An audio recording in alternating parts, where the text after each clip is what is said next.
Petrol और diesel ਦੀਆਂ ਕੀਮਤਾਂ ਢੇਰ ਸਾਰੀਆਂ ਘਟ ਗਈਆਂ ਨੇ। ਮੈਂ ਤੇ ਡਾਢਾ ਖੁਸ਼ ਹਾਂ।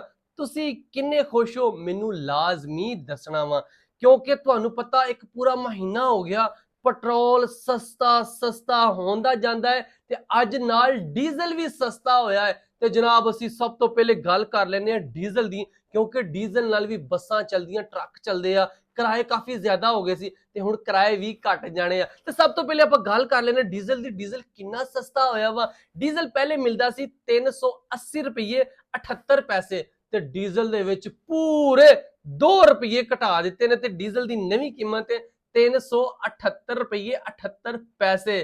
ਤੇ ਹੁਣ ਅਸੀਂ ਗੱਲ ਕਰ ਲੈਂਦੇ ਆ ਪੈਟਰੋਲ ਦੀ। ਆਪਣੇ ਦਿਲ ਤੇ ਵੱਡਾ ਸਾਰਾ ਪੱਥਰ ਰੱਖੋ ਪਹਿਲੇ, ਕਿਉਂਕਿ ਮੈਂ ਤੁਹਾਨੂੰ ਵੱਡੀ ਖੁਸ਼ੀ ਦੀ ਖਬਰ ਸੁਣਾਉਣ ਲੱਗਾ ਵਾਂ, ਕਿਉਂਕਿ ਪੈਟਰੋਲ ਥੋੜਾ ਜਿਹਾ ਜ਼ਿਆਦਾ ਸਸਤਾ ਹੋਇਆ ਜੇ।